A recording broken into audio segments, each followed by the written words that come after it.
battle cries with songs of hope and joy. Join us hand in hand, all across this ancient land. Throughout the test of time, it was music that kept the spirits free. Those songs of yours and mine. For those who are in love, there's a song that's warm and tender. For those who are oppressed, in song you can't protest. So liberate your mind and give your soul expression. Open up your heart and I'll sing for you the song. Let the people sing the stories and the songs and music of their native land. The lullabies and battle cries and songs of hope and joy. Join us hand in hand.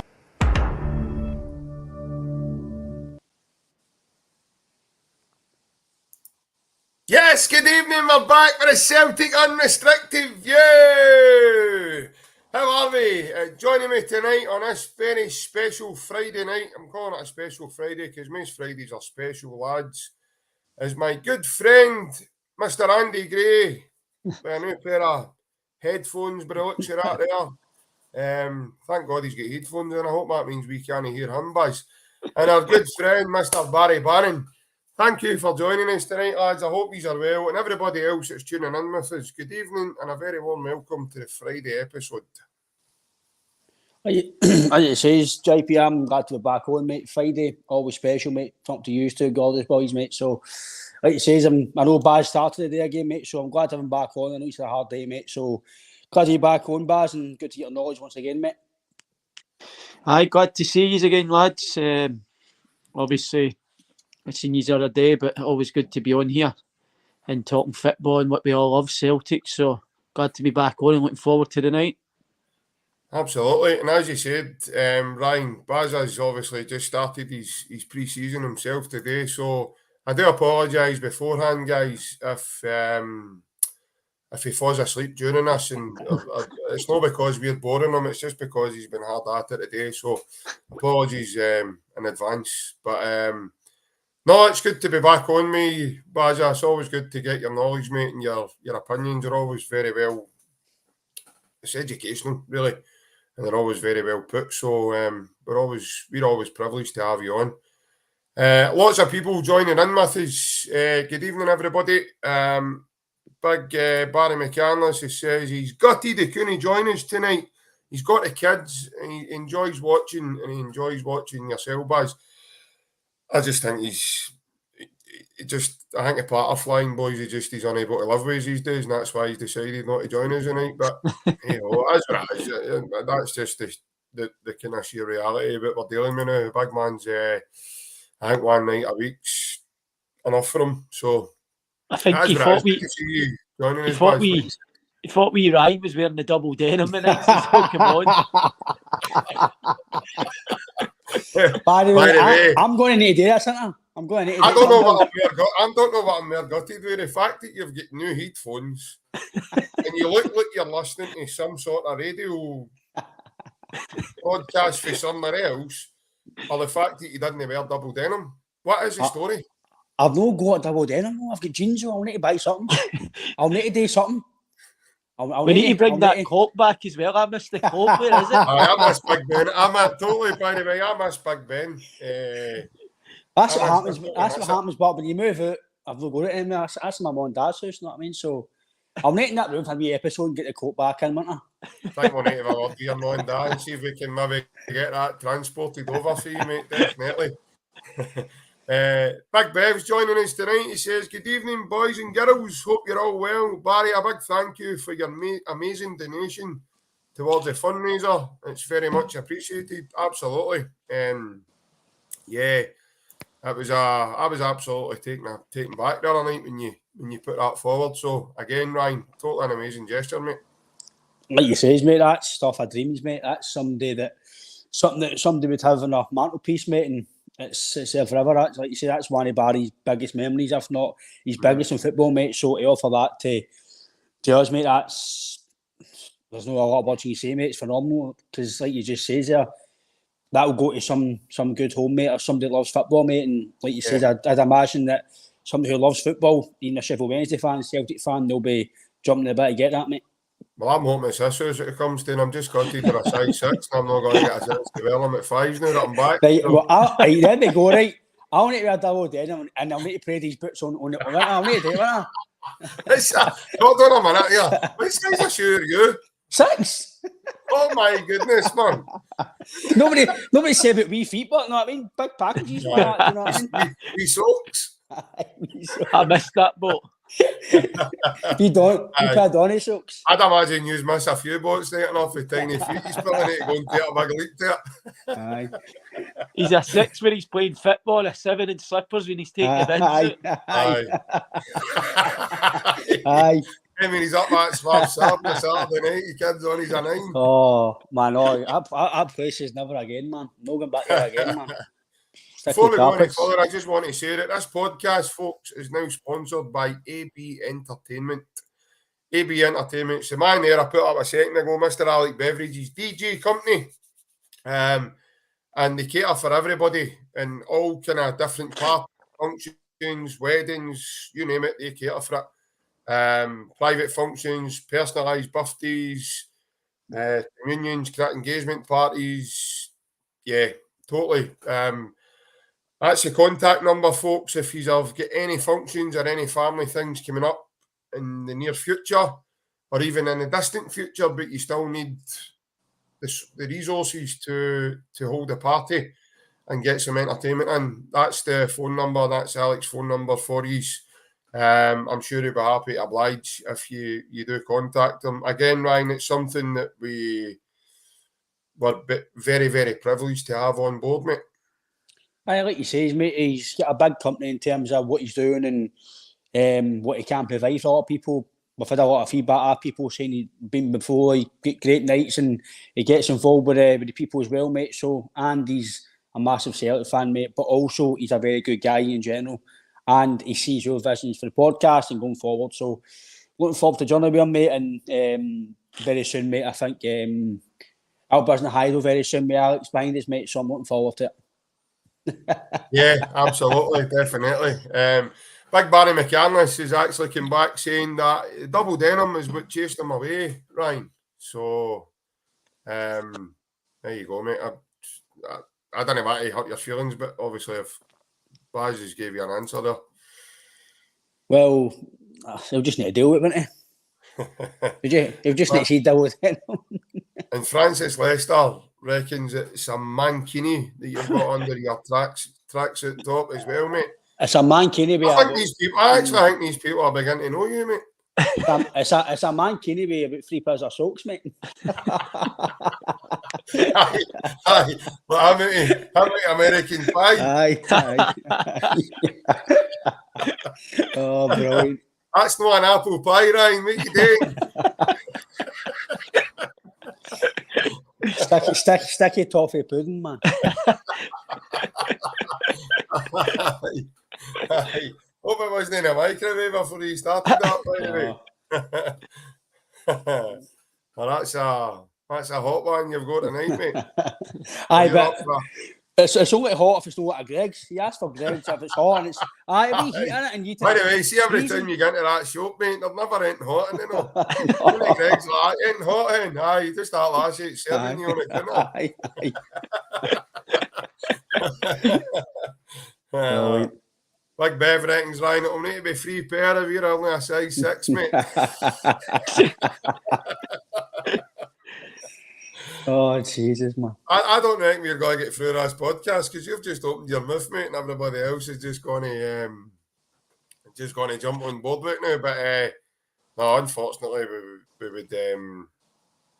wouldn't have much to talk about tonight if we were just chatting about your 3 pairs of socks and your size 6 shoes. But Azar, I'll come to you first, mate. It seems to have been all go between yesterday and the day up here in Glasgow, mate, in terms of Celtic. First we get the news that Jota is probably heading to Saudi Arabia. We don't really know much about that. Today we've announced a new home strip is on sale for pre-order. And then the day we all wake up to the news of this man here, Marco Tilio from Australia, has signed a 5-year contract. And then, to just, if Celtic didn't think we had a busy enough day, try to read through all that, they put out a statement about Aaron Moy, who has decided to end his career and retire from both club football and international football, mate. I'll let you do your best to get your head around about that. Whatever order you want to bring that back, mate, you can. But it's been quite an eventful 24 hours for the Hoops, mate. I'll start with Aaron Moy, as it was. I've played against him a few times and had the pleasure of sharing the pitch with him. Right. It's a shame when players need to call it a day at a very young age. Even when you see how he performed last season, he's still got plenty of football left in him for the looks of last season. Obviously, injuries have put an end to that, but I would just like to wish him all the best going forward with whatever he comes from in his career going forward, whether it's management or whatever he does. But he was a top player, obviously, when he came to Celtic last season. I touched on it the other night in the podcast the other night, that I feel as if he changed Celtic's season around for the good after that World Cup. I thought he was Celtic's best player, probably second half of the season. And it just shows you you need to get lucky sometimes in football as well, because he was flying last season and then 3-4 months down the line you're having to retire with injury by the looks of it. So, but he's had a great career. I think I read a wee bit what he put out today, 15 years at a good level of football, played for his country. So I'm sure he'll look back in a few years' time and remember all the good parts, and it'll fill his family for years full of joy as well when they get a chance to go and look back at what their dad and that done. So, no, I'd just like to say well done and thanks, because being a Celtic fan myself, I thought he was brilliant for Celtic last season and really enjoyed watching him play. Yeah. Jota, I still find it hard to believe he's one of my favourites in Celtic shirts. So if it was going to a team like, I don't know, a team in England or I don't know, like Porto or a big giant in Europe, then I would probably kind of agree with it. But for somebody his age to be going to Saudi Arabia, I find hard to believe. I know there's loads of money involved in it, which is going to change his life and his family for generations, like lives as well. But I just think he's got that all to come at any point, really. I think I seen he was talking about getting into the Portuguese national team and he wanted to play in the Champions League again. If he goes there, that's probably never going to happen. So I can't see it happening, even though I know Romano and that have put it up and normally 9 times out of 10 they're right. But I still find it hard to believe, and I'm praying that it don't happen, because I think he'll be a big miss if he does leave. And you'll need to spend big money to replace him. He's been brilliant. I was speaking to my brother about it last night when he told me. He not only was he getting better, but he scored some massive goals for us last season at vital times. He always popped up when the game looked as if it was. There was loads of games last season where Celtic were getting frustrated and finding it hard to break teams, and 9 times out of 10 when I watched, he was either assisting or scoring the goal that would break the team down. So he had an unbelievable season, and I've seen his numbers. I think he's got 50 odd goal contributions in 2 seasons. So if he does leave, it's going to be hard to replace. Like I said, you're going to have to spend probably a big bit of money to try and replace him. But hopefully no. And like I said, I'd be disappointed if he jumped ship now to go to especially Saudi Arabia. I know they're signing a lot of players, but if you look at the players they're signing, a lot of them have done it and are on their way out. Apart from maybe Ruben Neves. Apart from him, the rest of them they've all played in Europe. They've all played at the top level for years and years. So I can see why they're doing it. But for somebody to go at Jota, how young and how much ability he's still got to to go. I find it hard to believe that he would go there, but let's just sit back and watch and see. You don't find that a bit strange, Baz, with the Ruben Neves situation? Because before the end of the season, he was live on camera on Sky, and he stipulated that he wanted to leave Wolves due to the fact that he wanted to play in the Champions League. And then obviously now he's decided to go to Saudi Arabia. So it seems to be a wee bit misconstrued there.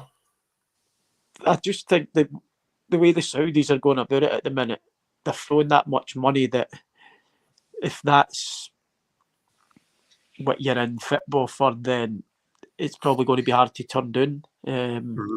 It's life-changing money, not only just for his family now, but like I talked, through generations, it's going to get passed down. So you can see some of the reasons why they do it, but me personally, I wouldn't. If I was Jota or Neves and I was playing at a high level and a chance to go to, Neves, he's probably got loads of offers and he's took that Saudi offer. So if I was in their shoes at that age, I would probably look to go and try and win trophies with a better team in Europe than jump ship this early and go there. But I think the amount of money that they're throwing about at the minute, it's starting to play with footballers' heads, and let's be honest, they've signed probably, it's just took off in the last couple of weeks. It looks as if every single day now there's a big name going out there with the money that they're throwing about. So I don't know if it's great for football, because us as fans back here, we don't watch it. I've not watched Ronaldo playing one live game since he was there. So to have all these names going for the football that we watch to go out there, it's a bit frustrating. But I don't know whether it's going to be one of the ones where it's like China and it fizzles out, or they're actually serious about trying to take us. So time will tell. But I just find it weird that people at that age would go and do it. Obviously, like we touched on, the money's the main thing that's getting them to go there, because no disrespect, but the league don't seem to be that strong. It's no televised really out here either. So it's money orientated why people are going. So fair play to them. If that's why they want to do it, then there's no right or wrong. But for me personally, I would like to play in the best leagues. If I was a top level player like them, I'd like to play in the top level leagues for as long as I could, and then maybe towards the end, if I was starting to feel as if I couldn't compete and that move was on the table, then I would do it. Yeah, Ryan, I think that's it seems to be an ongoing thing. It's kind of took arms and legs and went mental now. The kind of Saudi Arabian divisions, and these teams are paying astronomical amounts of money out in terms of wages, because I think it's tax-free money as well when players go over there. You know, they're not having to pay any taxes, etc. So you can understand why players are doing it, but again, it kind of baffles you because of, you know, just say if we're talking to a young guy like Jota, you know, he's very young. Is he 24, 23, 24? So he's got that. He's got a long time ahead of him to as Baz says, to make that move. So right now in his career, for his own development, in terms of you want to play internationally, or you know, play Champions League football, enhance himself a bit more, get a bit more experience. As Baz said, he scored some vital goals for Celtic last season. I don't think he's going to get a lot of the accolades that he gets at Celtic over in Saudi Arabia. He could very quickly become a passenger in terms of a certain, you know, a lot of players get branded journeymen in their careers because of, you know, they might not have made the right move and then it doesn't work out, and then some players just can't recoup some of the early form they showed at another club that they've already been at. But in terms of that situation, mate, I think Baz is spot on. I think, you know, players need to have a think about it in terms of younger players and assess it themselves before they kind of jump in. A lot of players just seem to be jumping in because of the pound signs and, you know, the fact that the lifestyle and the money that they can afford to pay these guys. But I think Baz is right in terms of, I've got a comment in for Bev as well, and he reckons Jota will be overlooked, the same as what Baz was saying there in terms of internationally. Mm-hmm. So already at Celtic, mate, Martinez was thinking about bringing him in squads to let him train with some guys, guys like Rafael Leao and Bernardo Silva, and these guys are of quality. But to go over to Saudi Arabia, it's going to be near impossible, I think, for Martinez to even be able to go and watch them. As Baz says, a lot of the games aren't televised. You don't have that privilege. So, again, mate, I'll let you come in now in terms of that. But obviously, we briefly mentioned about Aaron Moy. So, maybe whatever order you I'll come back at Baz, it. I'll start with Aaron Moy, mate. Like I says, I call some fans, I like to call them the Boo Boys, because they get a wee bit of boo and, who's this guy we're signing? And me and you were hammering home in group chats and knowing this, and even Baz even said, because obviously you see, had a privilege to speak to Baz, and he's played with him. He says he's not played him, but played with him on the park, and good player, nothing bad about him. He'll do well here. And 1 or 2 games in, fans saying, you don't know, he's slow. And then when he did fully play, he was good, JP. He was very good with the ball at his feet. Maybe no quick, like I said the other night, maybe no quick on the eye, but up there he was very quick. And the way he played, and I loved him, JP, just simple.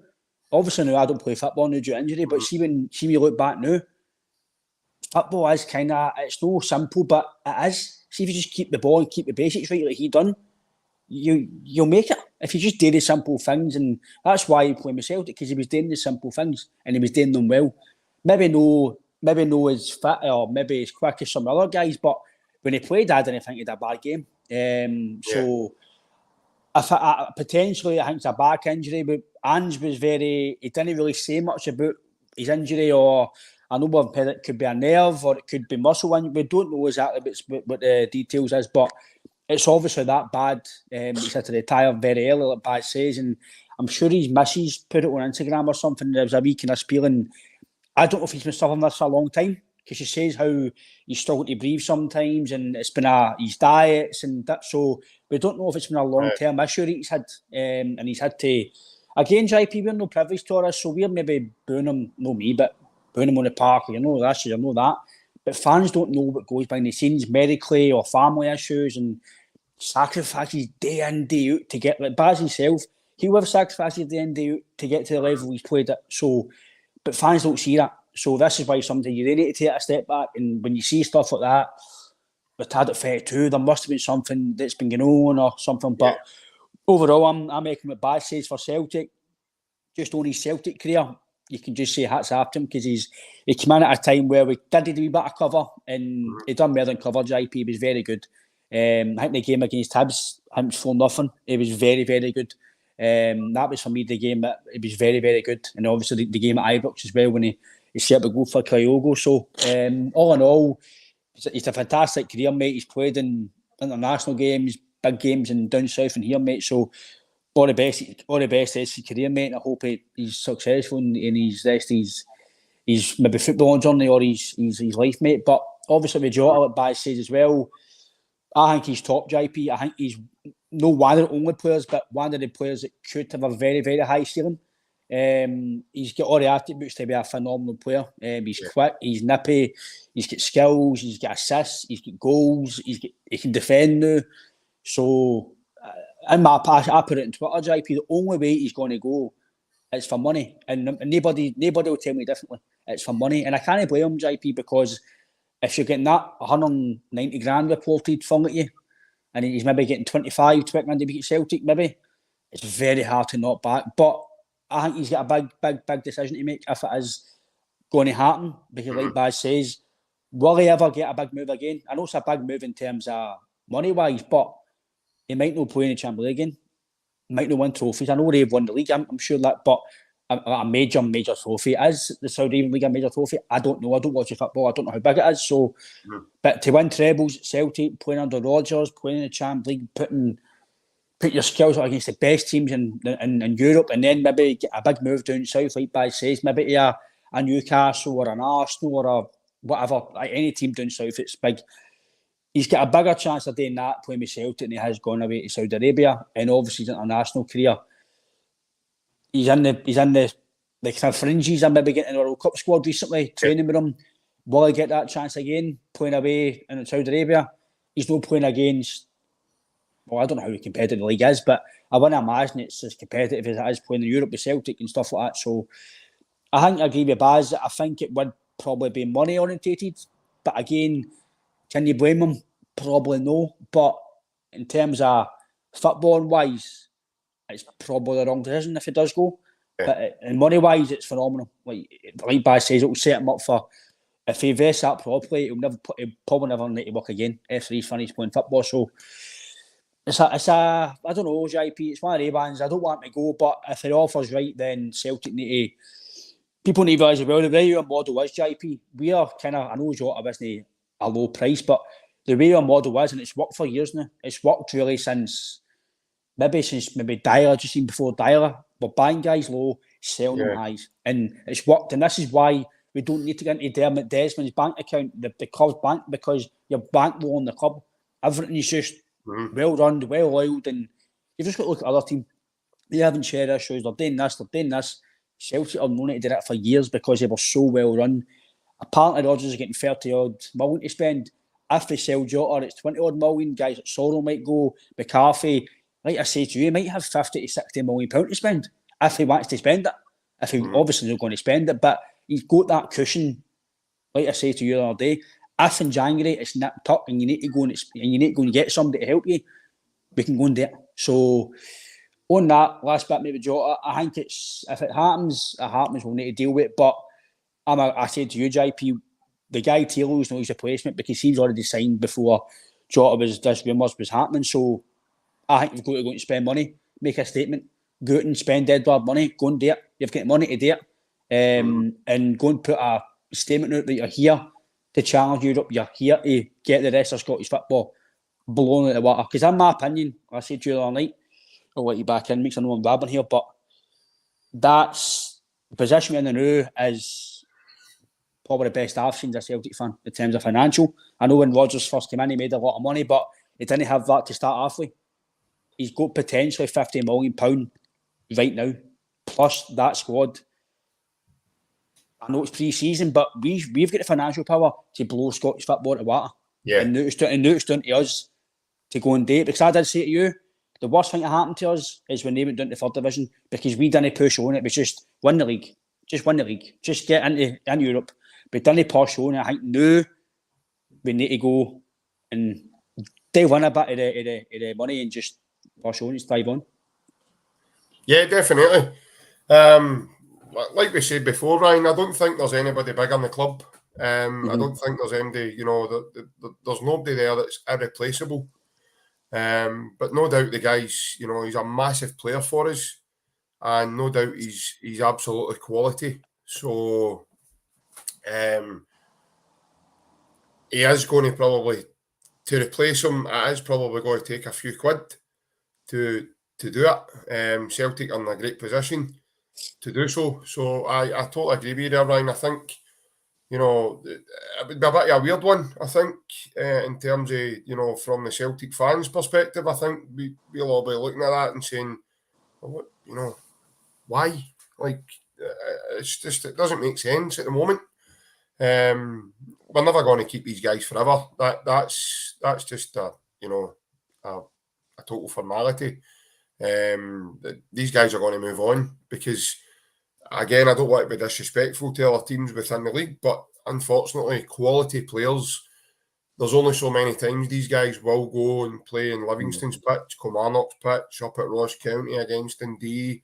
Unfortunately, there's not enough there to keep these guys' needs and wants to, if you look at, like, say, just say for talking's sake, a player like Big Van Dijk, right, was at Celtic. So he then left Celtic and went to Southampton. But when he went to Southampton, Celtic fans at the time were saying, why is he going there? But he's going there to play at Anfield, Old Trafford, Stamford Bridge, Highbury or the Emirates or, whatever it is.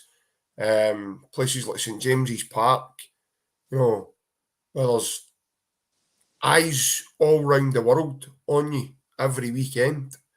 Unfortunately, as much as Celtic are massive, we do not have that in Scotland. First and foremost, we spoke on here at length about it, Ryan. Our game isn't promoted enough in terms of Scottish football, so I don't think we get the eyes that, you know, the riches of the English Premier League do. Plus the fact that, you know, the more lucrative lifestyle that can be afforded when you play in the English League. So yeah, overall, mate, I think the Jota would be a strange one. It really would. In terms of Aaron Moy, I feel really, really sorry for him because, as Baz says, he is still quite relatively young. For him to be calling a day, not just on his club football and obviously his international football, that's going to take a big impact in his life. I don't know about Aaron, you know, if Aaron's got something behind him in terms of a profession that he can turn to, maybe when he finishes. I don't know. You don't know if he's going to. He seems like a very timid, shy guy. So you don't even know if, you know, is he going to turn his hand to coaching? Is he going to turn his hand to management? It has happened before, don't get me wrong, but it doesn't mean to say that, you know, he's going to, when they want to fit the ball. I just feel really, really sorry for him. I wish him all the best in terms of, you know, what he goes on to do now. And obviously his family as well. What I will say is I think he's been a brilliant servant for the club in the time that he was with us. And I think we were very lucky to have him. I was really looking forward to him next season, especially for the Champions League. I think he holds that experience and wealth and sort of knowledge of the game that he would have really helped us in there. So yeah, mate, I thought it's quite disappointing. But again, mate, Celtic don't just stand still. These things happen, and you've got to roll with it. Baz, I'll bring you back in obviously today as well, mate. We've like I said earlier on, we've signed this guy now on a 5-year contract, Marco Tilio. He can play anywhere across the front three, we're being told, and he looks quite a crafty, very, very fast and direct type player. I don't know, I'll bring you in, mate. You can let us know if you know much about him, but I'm assuming that the scouting on this guy has been done by the recruitment team, and it's went over a period of time now in order to get him in. Of course, I've read little wee bits and bobs. I know obviously he's got a lot of pace. Very young as well, which is good because you've probably, the way Celtic are, they're probably looking at resale value as well. Yeah. So he's at a good age, can come out here and show the teams out here, and if he performs, then they've got that resale value on him. But I just think with the recruitment side of things, even if we as supporters don't really know much about a player, at this minute in time you've got to back the recruitment team and think that they're doing the right thing, because previous signings have been brilliant. We touched on it the other night. The recruitment side of things is just as big as the team. So I think the recruitment team are winning select the leagues at the minute with the players that are coming in, because it's not just players that like you see in England performing in League One or the Championship and you're nicking them before the English teams. It's players that nobody's heard about, and they're coming out, and everybody's starting to stand up and take notice straight away. So you've got to take your hat off to people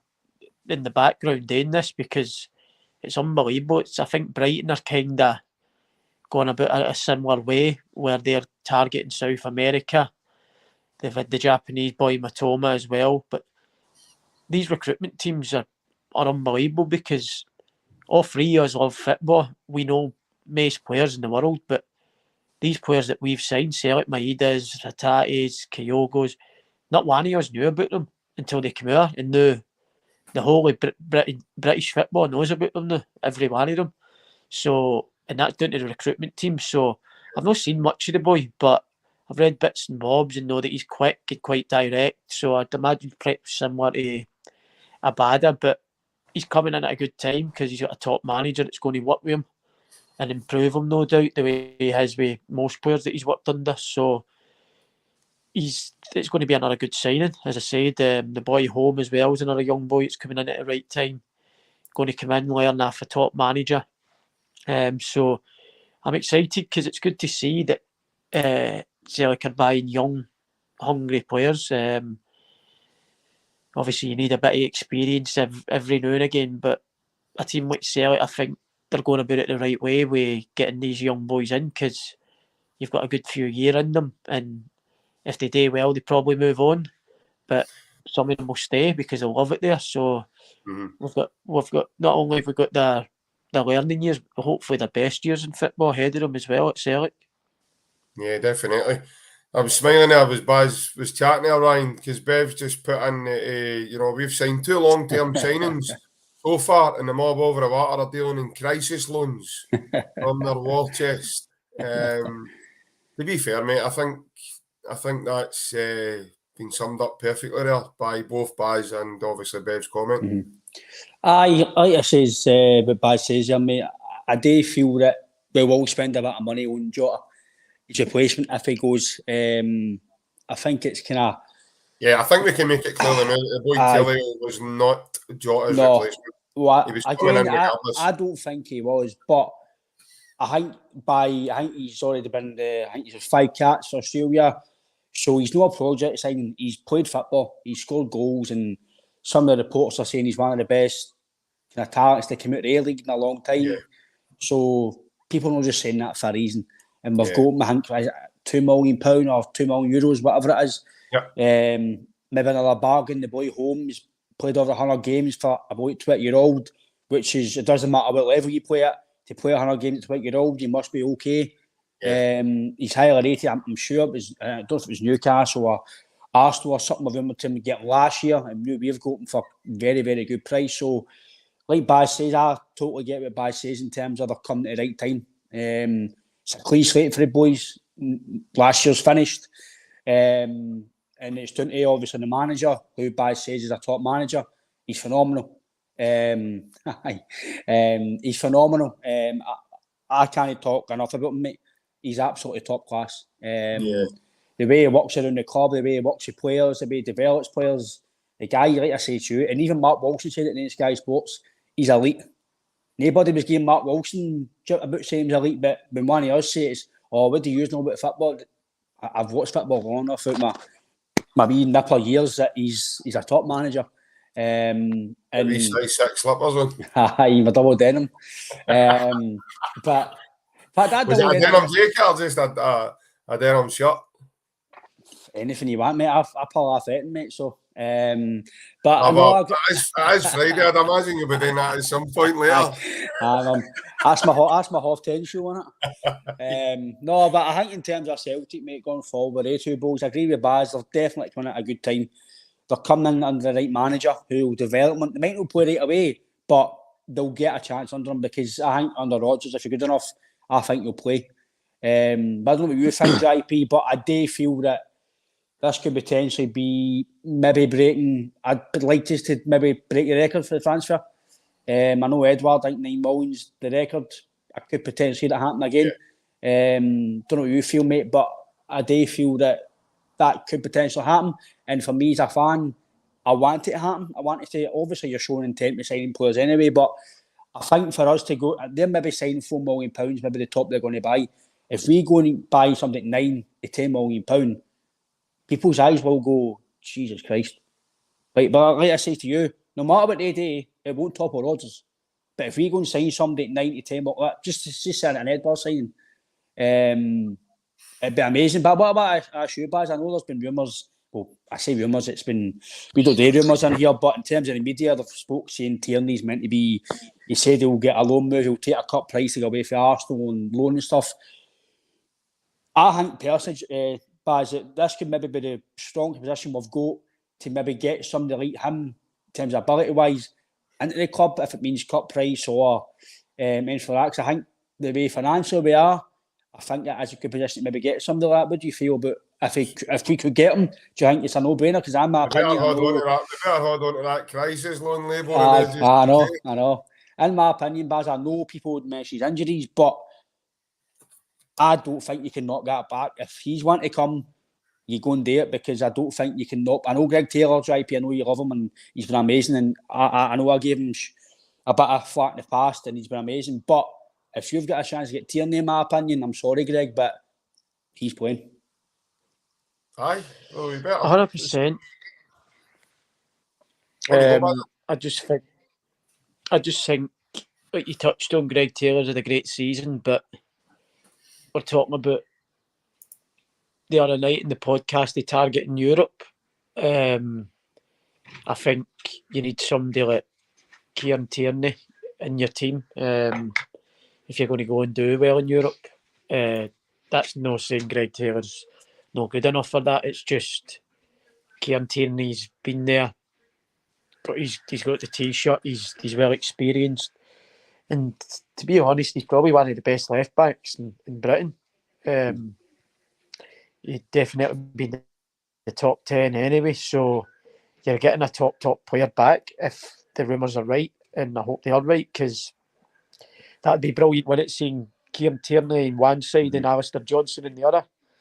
I don't think you'll have many better wing backs about the name to, so it'd be great for the club to see that.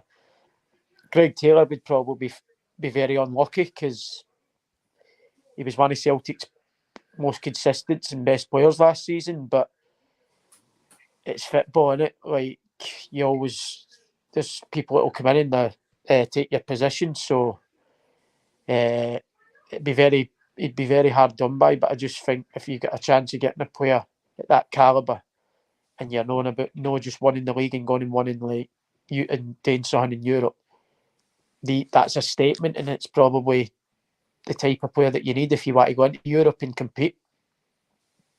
Baz, do you think there's an option for Celtic, if for talking sake in a great miraculous world that we live in, was to happen in the next couple of weeks and months, and Tierney was to come back up the road or whatever, or if the stars align that way for us, and I love, is that a possibility? Do you think there's a possibility for Brendan to revert to the way Scotland do it and have Tierney like, sort of centre back, and then like wee Oxo, as I call him, at left wing back?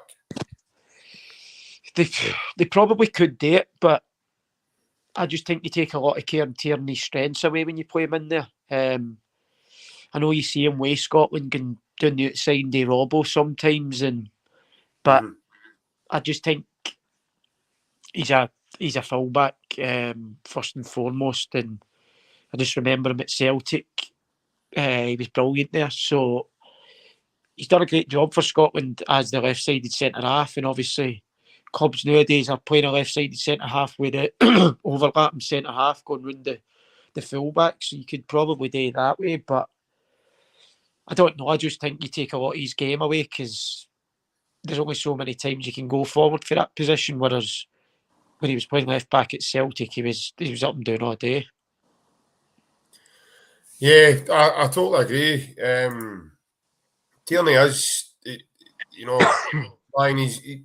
he's got a great engine in him. Mm-hmm.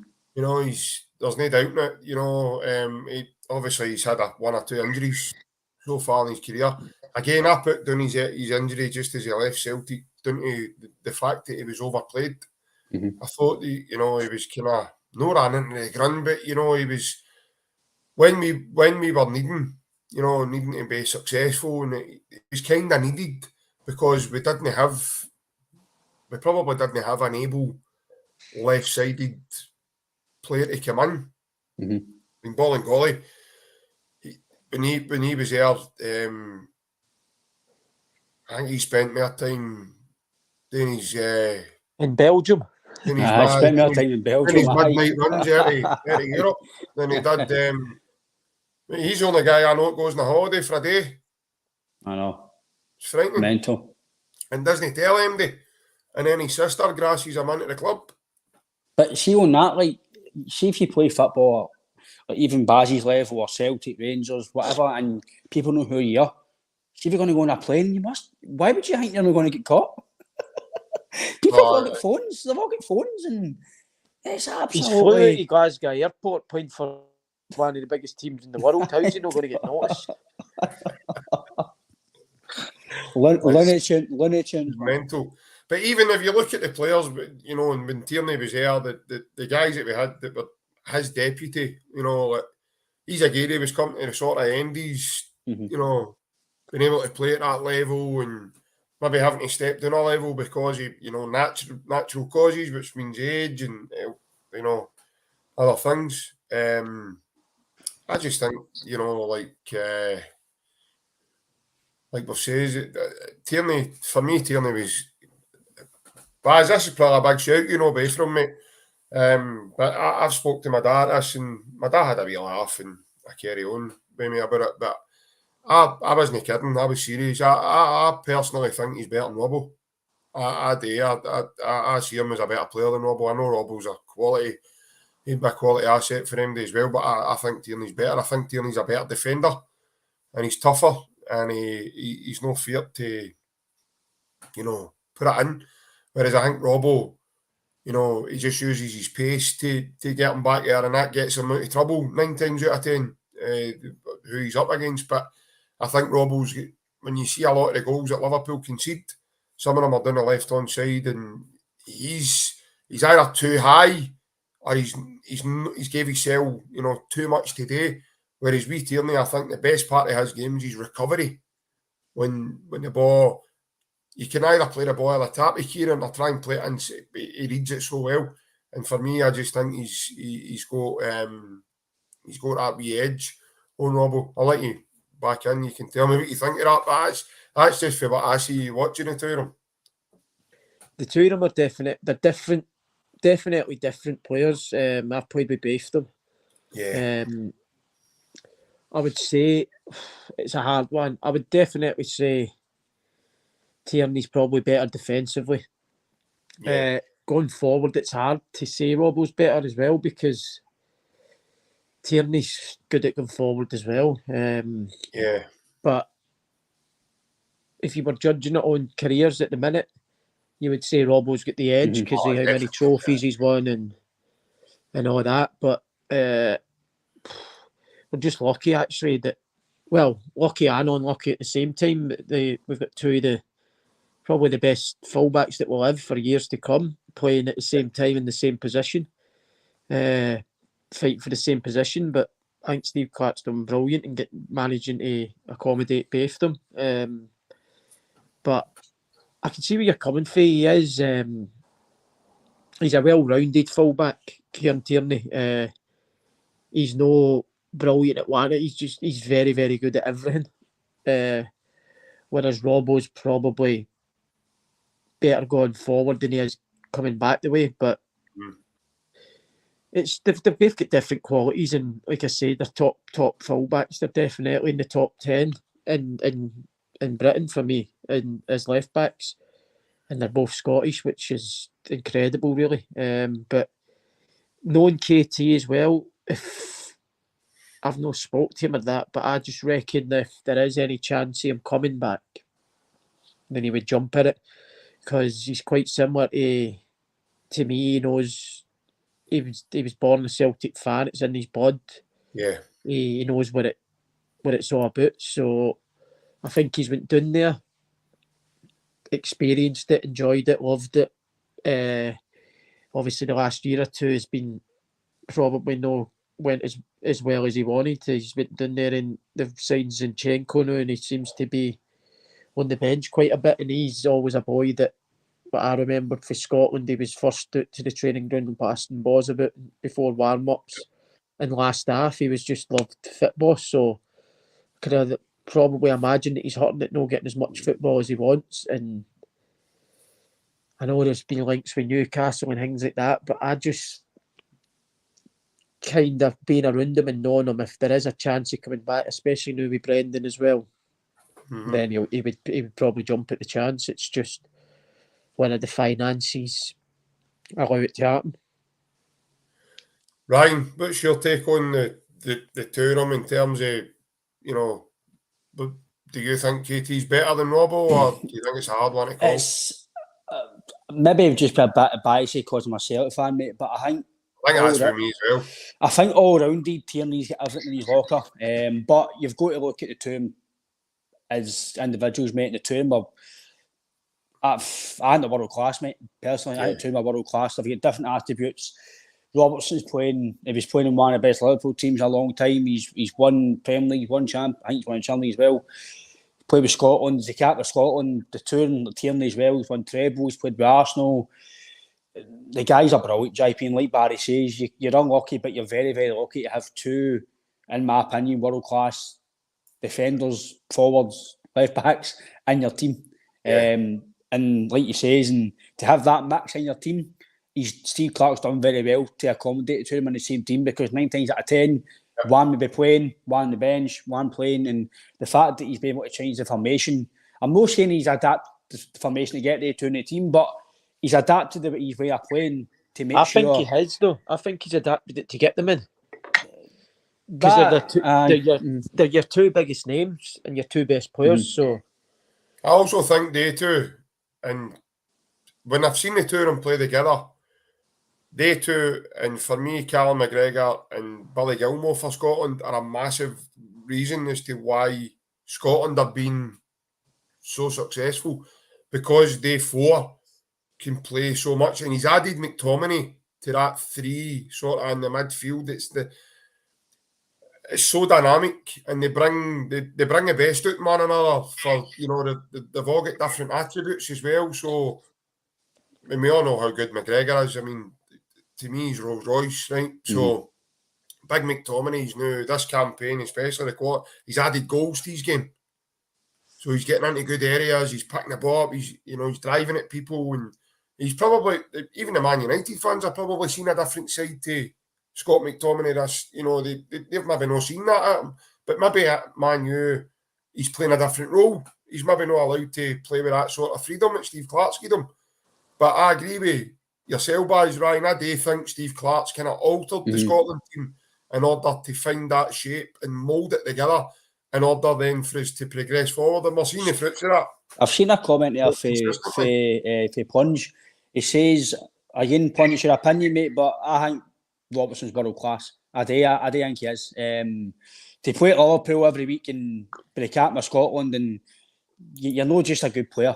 To play at Liverpool every week and be Klopp's a elite man as well. So if he didn't think up too much, he wouldn't be playing with Liverpool every week. So he's won a Champions League. That's what I mean. So again, he's played in 3 Champions League finals also under. It's all down to opinion, JP. We see there's things I say differently that you say differently, mate. We've all got different opinions, but in my opinion, we are very, like Baz says, we're very, very unlucky, but very lucky to have two top draw left backs that anybody in the world would probably try and sign. Because I'm being honest, like Kieran Tierney could easily go and play in Man City. Easily. He's playing with Arsenal. He could go to Man United. He could go to any team down south. He could probably go to Real Madrid and Barcelona. But it's his fitness. If he's fully fit, I think he plays with anybody in the world. It's just my opinion. People might say I'm wrong, but I think he's top draw. And what I like about him, he's physical, JP, and it's what we miss at Celtic. I don't know what you feel, Baz, obviously being a player yourself, but I think we are very nice, we're technical, we're good on the eye, but I know McGregor's a wee bit tough and Johnson, but I think we're missing that nasty midfield enforcer to just, I'm not saying injure people, but like a Scott Brown type thing, but a guy that plays football as well. No, Scott Brown did play football, but I think we're missing something like that, Baz, in the park, especially for maybe your European games away from home.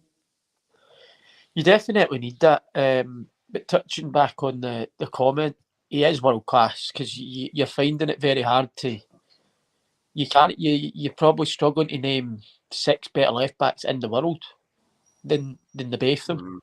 So in that case, I think the both of them are world class. Because like you said, both of them could play for most teams in the world at this moment in time. Because you look at all the other teams' fullbacks. I know Barcelona have got the young boy Balde coming through now, where probably wouldn't play before him, because he's young and come through and got high hopes for him. But like, who plays left back for? Who's been playing left back for Madrid? Alaba, is it? Natural sometimes.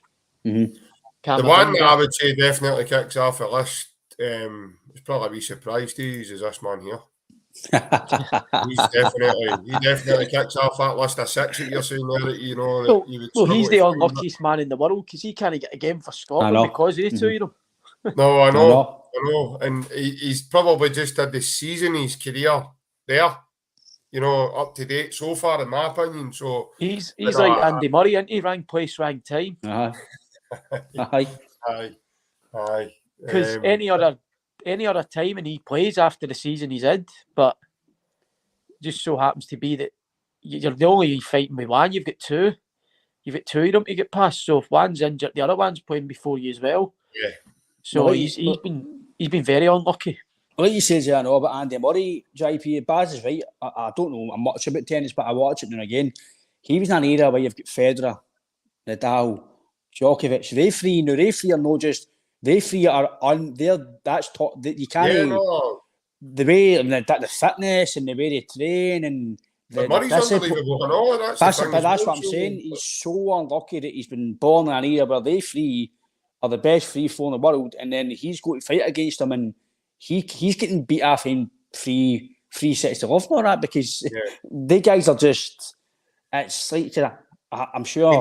He sort of did at the beginning, Ryan, but I think now, when you seen him, he won a US Open, he's won Wimbledon twice, he certainly was able to compete with him over the piece, and he gave them good games, and I think at the beginning he got hammered off a couple of them, but then but Murray, he got to number one in the world, mate. You don't do that in tennis if you're no, do you know what I mean?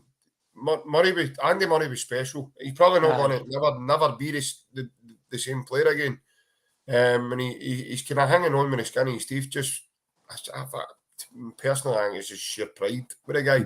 He loves the sport that much. He's just hanging in there. But I don't think Greg Taylor's hanging in there. I do think Greg Taylor will certainly make an impact, and they too will need to pull their socks up if they want to continue playing. That's just my personal opinion. I know you're laughing, Ryan, but I just love Greg Taylor's form because it really winds you up, mate. It just gets to you, mate. You can't like him because it's not I don't like him, but I did give him a bit of jip. But I'm only kidding. I'm only joking.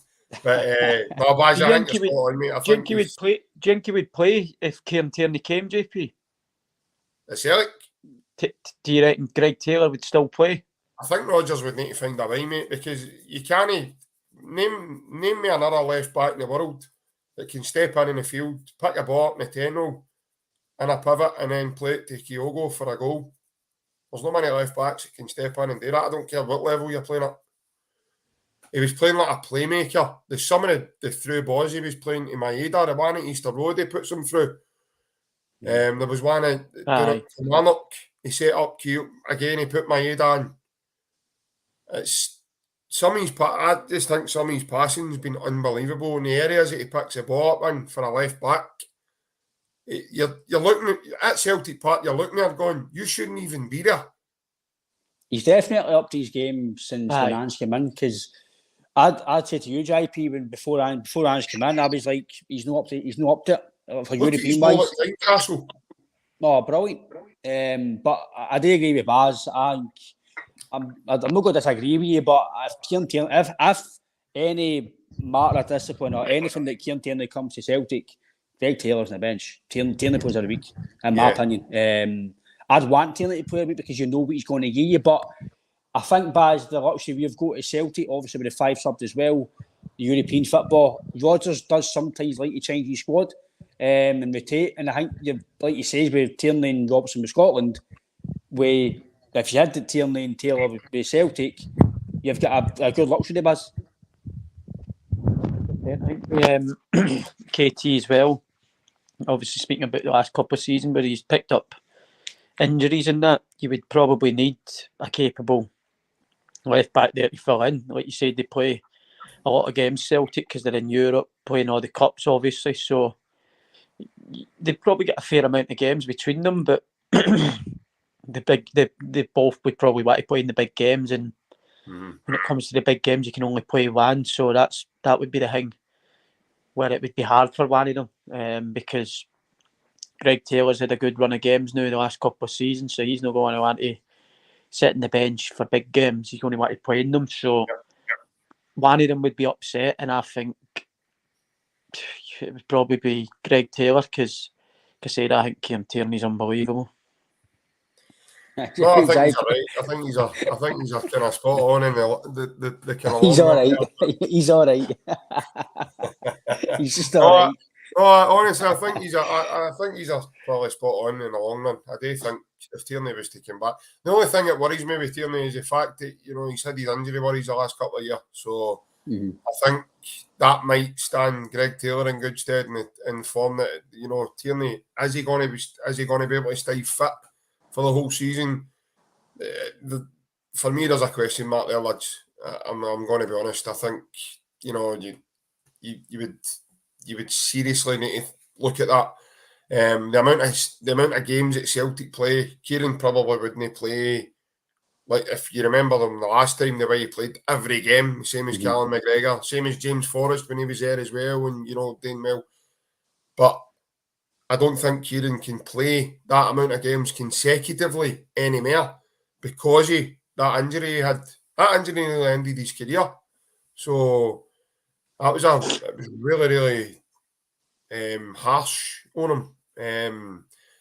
But no, I think he's a spot on. I do think if Kieran was to, by the way, I wouldn't be against it, put it that way, makes the trip north, then I'd be buzzing as well, boys. And I think Greg Taylor would probably find himself on the bench. But before that all happens, I'm just going to put up his wee photo one more time so I can have a wee look at it myself. It just looks sensational with that trophy there, so he does. It's a thing of beauty. What do you think of Taylor going double denim? Do you think he should double denim or not? I think he might. See, just put it back up one more time. See if he just grows that wee bit stubble there, into more depth and gets you a good barber there to maybe your barber, Ryan, to go and shape it from, or A wee skin fade. for him a wee skin fade on that wee tash. I think he'd be able to pull double denim off. But a guy definitely like. I think this guy here, whenever any hassles are pulling double denim off, definitely. I think I actually think, Ryan, as I said to you, mate, I think you must look like that most mornings, mate, when you. That's a David Fernandez morning look, isn't it? David Fernandez, wow, man. That's a great show, isn't it? Remember that, boys? David Fernandez, man. That's a brilliant show. He just woke up like he looked every time he was on the bench. He looked as if he was just back for a stag doing Magaluf. I think he was Paddy McCourt's uncle. I was loving that, by the way, when we signed him as well. I was so excited when we signed him. He was all right, wasn't he? I loved him. And I was kind of really, it was the same as you, boys. I was like, oh, he's got to be a good player. And then I remember going down to Clifton Hill, walking down to Clifton Hill, Albion Rovers, when they played Livingston years ago in the Cup, to watch him. And it was him, right. Sanchez Brotto was in goals, Big Marvin Andrews and all that team. It was when they were in the Premier League. I remember being like a wee fanboy waiting for him to come out to go on the team bus afterwards. Unbelievable one, aye, definitely. But no, I thought he would have been a good one. I really did. I thought he was going to be a good signing, and then obviously, I don't know. Too many stag do's. He just decided to go and stag do's, for half his season, and he just looked dead rough every time you seen him. I remember he came on for us in the Cup. Was it Martin O'Neill that brought him on? Mm-hmm. And you're like, can you imagine him taking the bench with double denim on the morning? That's what I'm saying. But David, where have you been, man? Taking the bench. Just back for a club 18 to 30.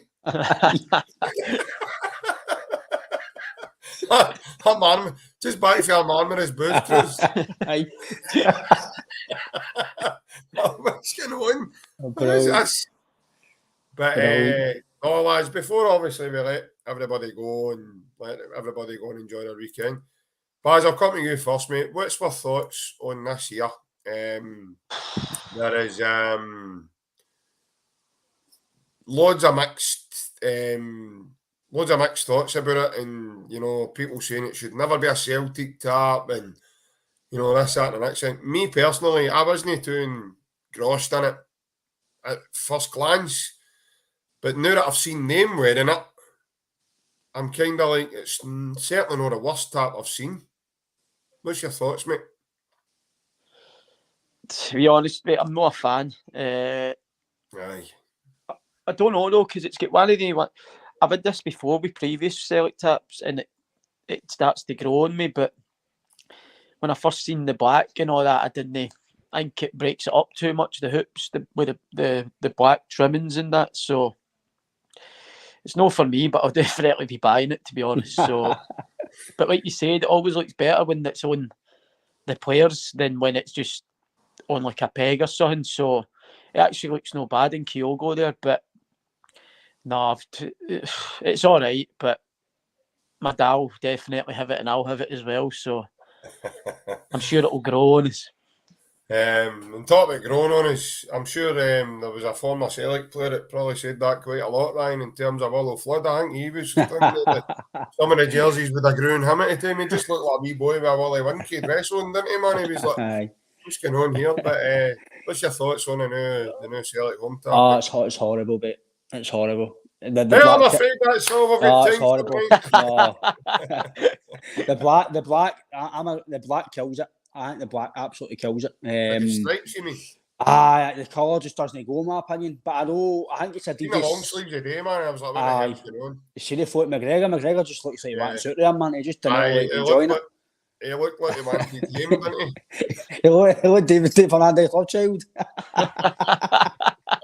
He was confused. He didn't know whether it was his uncle or his cousin. No, but I'll cut it short, mate. I don't like it.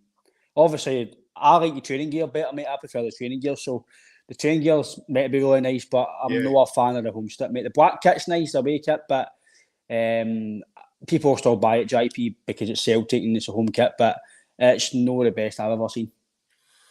Just while all that's going on, mate, we've got comments from Bev coming in saying he's really thinking about, instead of these t-shirts, he's got to get denim shirts now made up for us for the night of a live event. And for anybody wondering what I'm meaning in terms of live event, you probably see on your running bar that Celtic Unrestricted View are holding a fundraising night on Friday the 28th of July from 7:30 till 12. Tickets are £2 a head. It's in bar 1888 that used to be the Turnstiles bar on the London Road, Glasgow, just down for Celtic Park. It's a ticketed event, folks, so you need to have a ticket to get in. There's no option to pay in at the door. It's an adult-only night as well, because I have been asked if kids are allowed. So unfortunately, kids aren't allowed, and it's an adult-only event. For your £2 entry, you're getting a live podcast with ourselves, some entertainment, singing. Big Bev's going to be DJing. There'll be raffles, prizes, and a buffet happening as well. And we might even get David Fernandez mask made up for the crowd that night. And we Ryan in double denim. Ryan in double denim. And I'll need to do it, I'll need to do it. With that sort of banner, he's and all he needs to do is just no get washed that day or no jelly hair that day, and he'll be fine. He wakes up like most mornings, as I said. But no, listen, lads. Like I said, we will hopefully have lots to talk about before the season begins. We will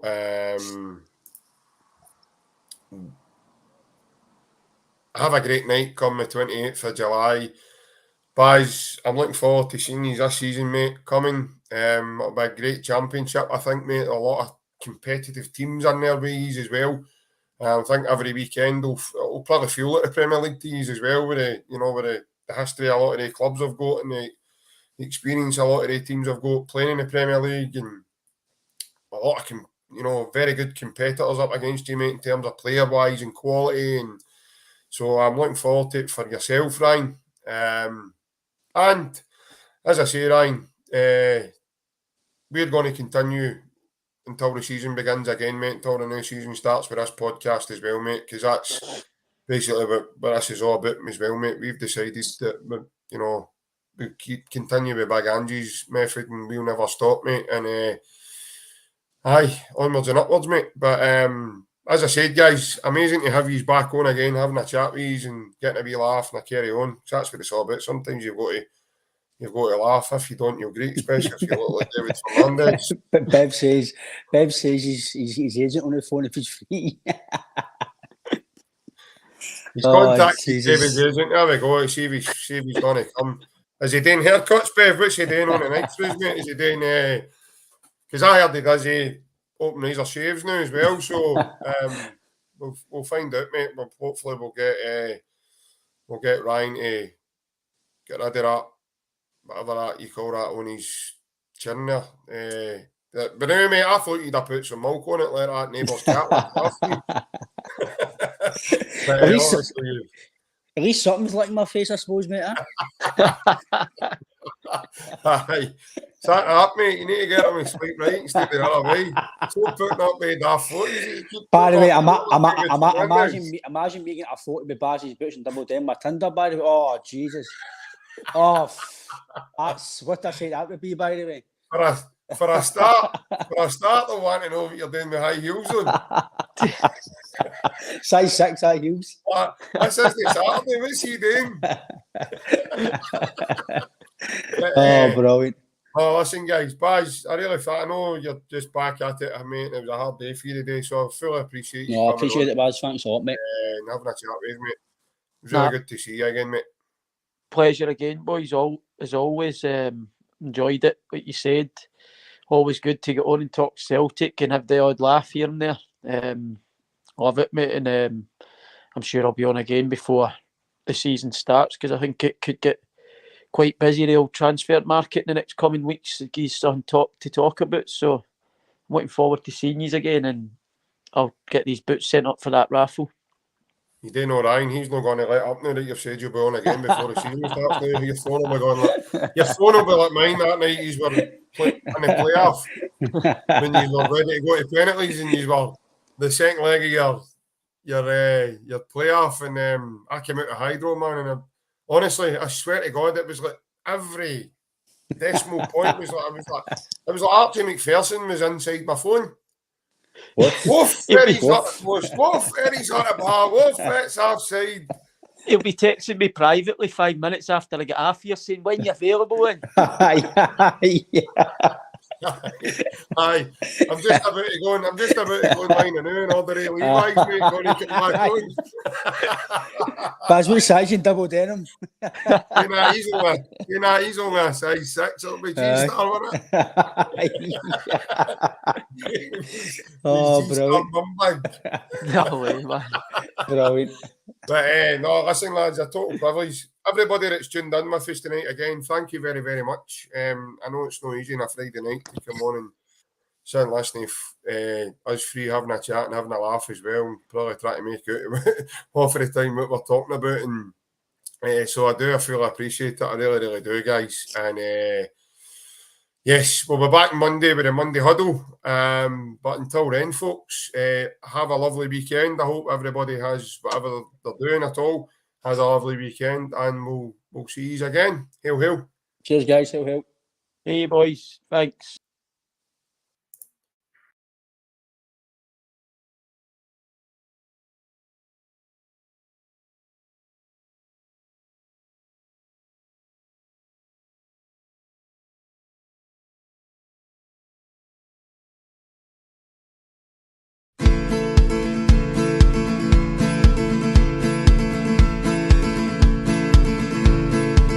Let the people sing the stories and the songs and the music of their native land. For lullabies and battle cries, for songs of hope and joy, join us hand in hand. All across this ancient land, throughout the test of time, it was music that kept the spirits free. Those songs of yours and of mine. For those who are in love, there's a song that's warm and tender. For those who are oppressed, in song you can protest. So liberate your mind and give your soul expression. Open up your heart and I'll sing for you this song. Let the people sing the stories and the songs and music of their native land. The lullabies and battle cries, the songs of hope and joy, join us hand in